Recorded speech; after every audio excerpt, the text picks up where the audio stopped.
Yeah, I mean, well, box 10. I got it. Yep. Yes. Yeah, I got you. Okay, thank you.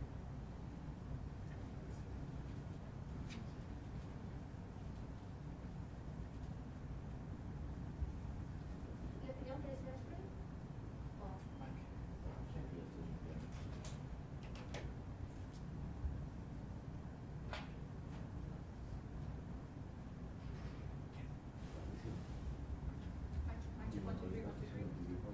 Mic check, mic check, mic check. Yeah, I got you.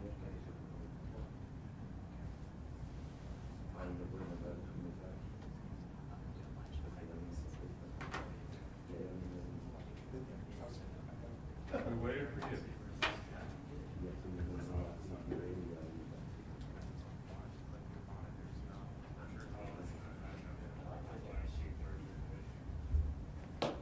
Is everybody good to go? Yep. Okay. So I'm Jose Santiago, the Public Safety Media Relations Manager. We are here today to discuss any updates that we have with the Tanger Outlet shooting that took place yesterday afternoon. We have today speaking Mayor Jerry Wires along with Officer Tiffany Galula. So we are going to ask the mayor to step forward first and offer some remarks.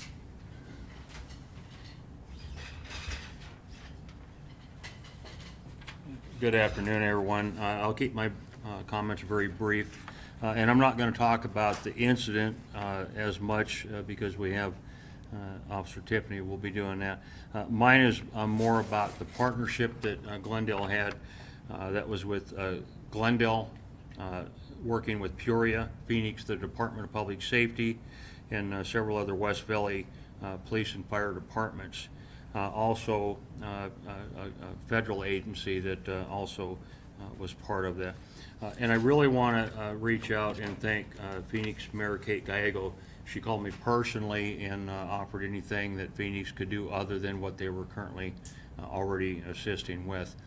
You know, I would hope that all your listeners keep in mind the young child that was innocently shot, and keep the family in your prayers and your thoughts.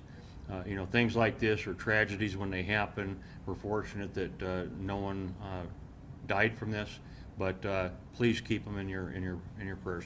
Young innocent children certainly don't deserve this, and my thanks to very quick reacting Glendale Police Department along with the Glendale Fire Department, and everyone will readily admit that had it not been for their quick action, the quick time response, that the child may not have made it to the hospital. So with that, if you would like to come up and talk about the incident, so thank you.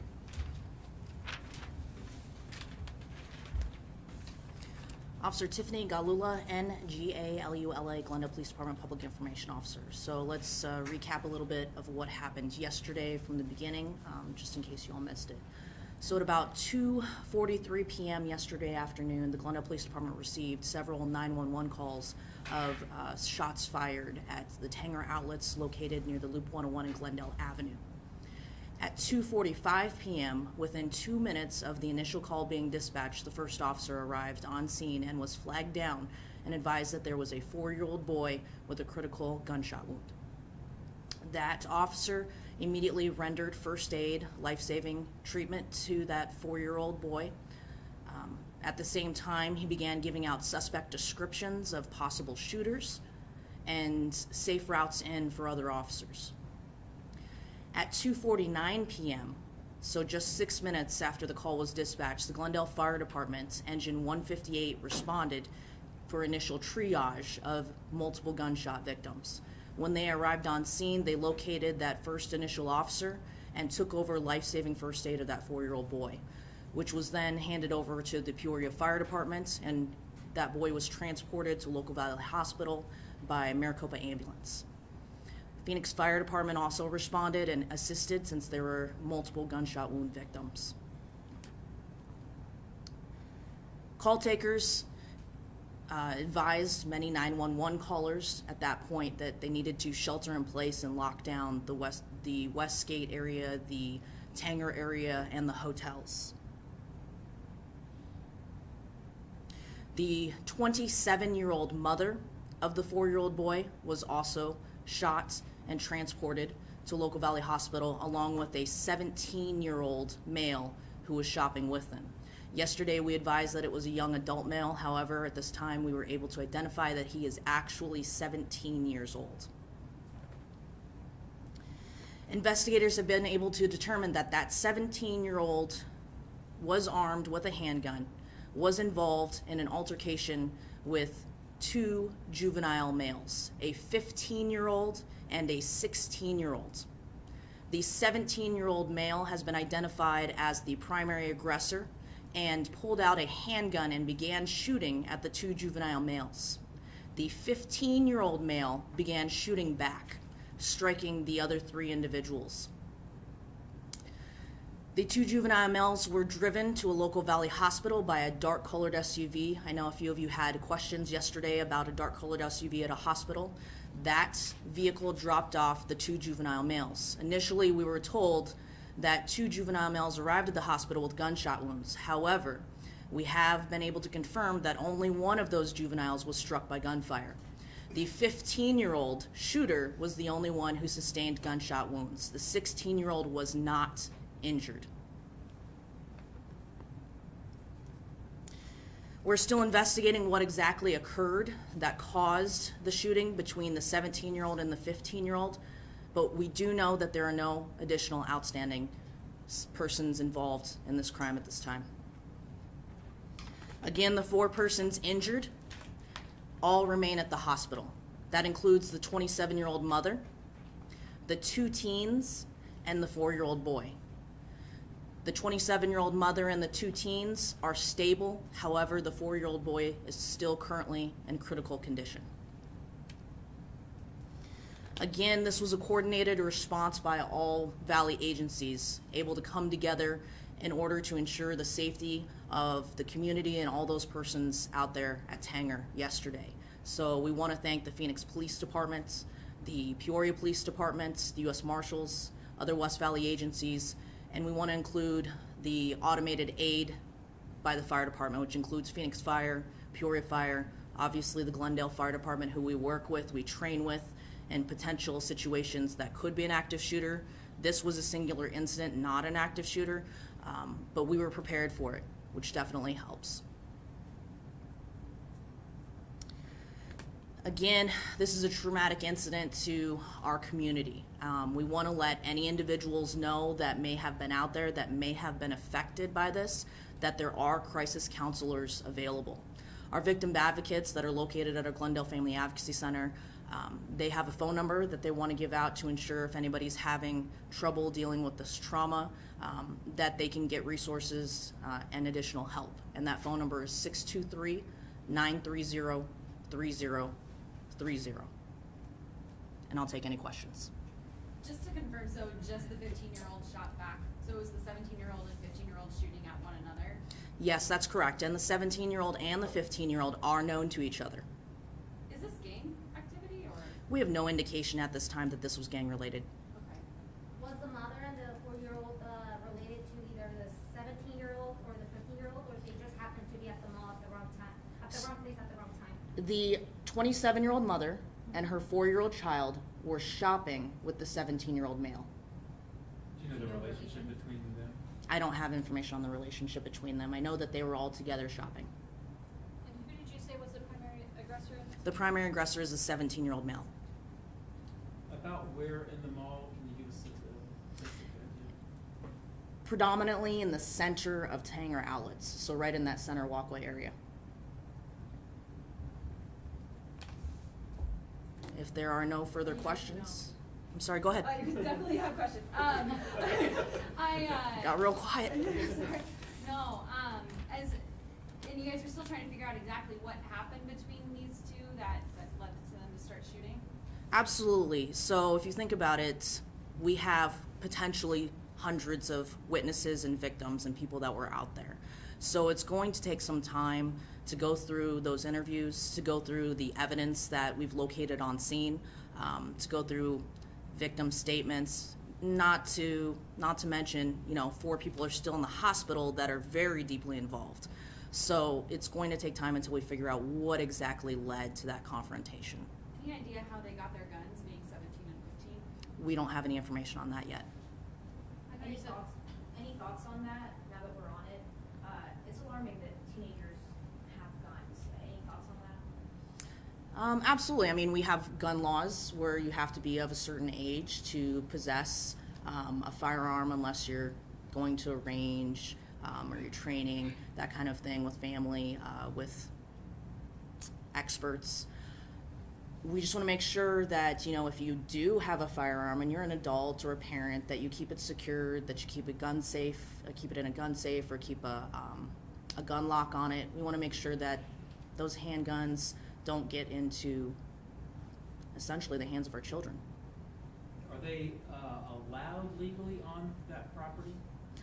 I'm not sure. It's private property, so I don't know what policies that Tanger has for their outlets. I don't know if there's postings out there that says that no firearms are allowed. So that would kind of be a question for them. Correct me if I'm wrong, but you said that the 15-year-old and the 16-year-old were driven to the hospital. Do the 15-year-old drive himself to it, or somebody else ate? They were driven by a third party. By a third party. Do you know who that third party is? I don't have any information on that person. And sorry to drill that down, but were there 3 people in that group with 15, 16-year-old and then a third? I know that the 2 juveniles were directly involved. That's all the information that I have. When will there be charges filed against the 2 shooters? So, like I was explaining before, it's a very large investigation. So we have to make sure that we get all of the information, all of the evidence, everything gathered, kind of double check, make sure, take a look at what actually happened, if there is possible charging. Obviously, you know, we have 2 juveniles with handguns causing a shooting and really creating mass chaos and trauma for our community. So we need to make sure that we do a thorough investigation before we do that. But those 2 remain in the hospital right now, so it's going to take some time. And I know you said you guys are still gathering everything, but leading up to the shooting, was it a verbal argument that happened? Do you have any idea what? I don't have any information what indicated. I do know that the 15 and the 17-year-old were known to each other, though. any indication they could be charged as adults? You know, that's a potential possibility, especially with a 17-year-old if they're close to turning 18. That is common practice. And do we know what charges they could be facing at this time? There's a lot of different potential charges, so I wouldn't want to misspeak, but I can tell you that the majority of those charges would be felonies. What kind of guns did they have? Handguns.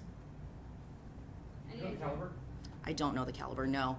I do know that we did recover at least 1 handgun on the scene, and there were 2 different types of shell casings, which indicates that there was shooting back and forth. How many rounds were there? I don't have a count on the rounds, my apologies. Officer, I'm sorry, the last part about the shell casings, how many? I'm sorry? 2 different types. 2 types? Okay. Are any of the people who were involved really known to Glendale PD, of that history with Glendale PD? You know, I don't have any information on that. Do you post officers outside of their rooms in the hospital to make sure? At this time, they're not in custody. So we're still, like I said, we're still sorting out. We have to get all of the information, conduct all the interviews. In custody, we would indicate that someone was under arrest. How about the 4-year-old that it's in critical condition? Can you share if it was shot multiple times or where the minor was shot? I know, well, HIPAA, I'm not going to be able to release where on the body that minor was shot, but I can tell you that it was critical injuries and at least, we believe, potentially 1, maybe 2 injuries. What about the teenagers? How many times were they shot? I don't have an exact amount on the teenagers. I believe everyone was at least shot once. And 4-year-old boy, you said? That's correct, a 4-year-old boy. Can you tell us what kind of weapon it was that you captured, that you found? It was a handgun. Just that? I That's mean, all the information I was given. Were you guys able to get video at all from the outlets that showed what happened? We're still gathering all of potential surveillance, if anybody, any of the witnesses maybe had cell phone footage. So that's still something that we're in the very early stages of. When we talk about the outlets, I mean, you know, obviously just 2 years ago, you guys had just across the street, a very different situation than Absolutely. what happened here. But I know, like, you know, one of our reporters was on the scene, talked to somebody who said, yeah, we followed the protocol, you know, we went to the back, we did what we were supposed to do.